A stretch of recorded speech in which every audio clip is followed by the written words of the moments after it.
Hello and welcome back for week 23 of the Stitch Party Stitch Along.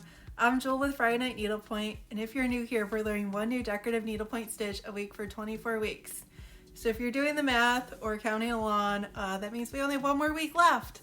And if you're new here, you can still join the party. You can get the free digital chart on my website or a blank canvas kit until the end of the month. But you know, you have a lot to catch up on, but a lot of fun stitches. If you're stitching in real time, you're eligible for the monthly giveaway, and for June, the winner is congratulations. And then we're in July now, finally. This is the last month, and we only have 2 weeks left of the Stitch Party Stitch Along, including this week.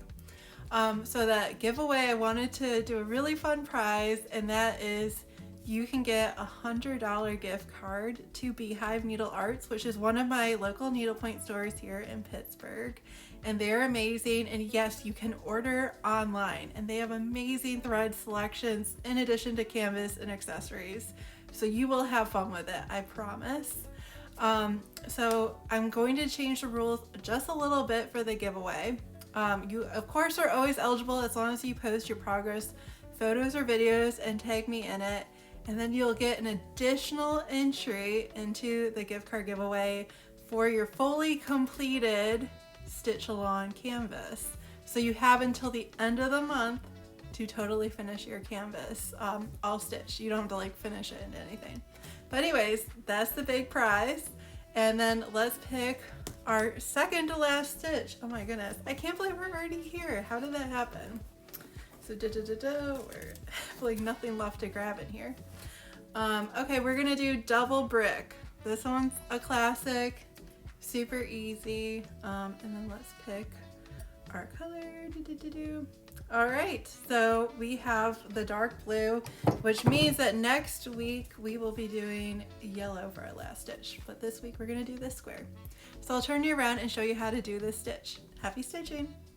So we're going to start this stitch in the top left corner as per usual, and we're going to do a stitch length of 3. So that means we're going to go over 3 intersections on the vertical. So you're basically going 3 holes up, and then you're going to do that twice. So you have 2 of them together, and then you're going to go down 1 intersection and you're going to offset the next 2. And that is pretty much the double vertical brick stitch. And then the next pair that you're going to do, you're going to go back up an intersection and do another 2. So you're just going to repeat this until the end of time, essentially. This is a very easy stitch. It's great for small spaces, and it can be worked either in rows like I'm doing here, or you can also do it vertically by just repeating 3 stitch lengths down the vertical. And you'll see what I mean once we get a couple rows in. So it really depends on what you're looking for from your stitch area. You can also turn this 90 degrees and then you can have a horizontal stitch. So it's very versatile, but it gives a nice effect and doubles the usual brick stitch. So if you're ever in an area where you want to just add a little bit of texture or some visual interest, this is definitely a go-to stitch to have in your toolbox.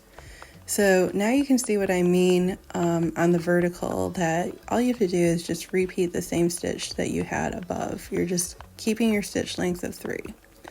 And then also the fun thing with all these stitches that hopefully you've been able to see so far, now that we're in week 23, is that you can change your stitch length to whatever you want. If you want a bigger effect, make your stitch length longer.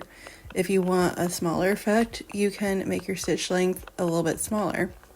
So for example, on brick stitch, I really wouldn't recommend doing a stitch length of 1, but you could go down to a stitch length of 2 if you wanted to and see how that goes.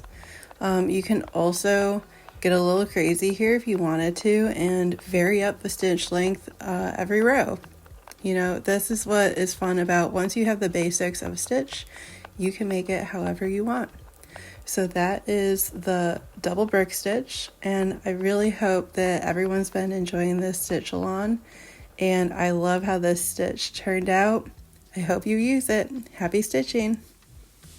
See you next week for our final stitch.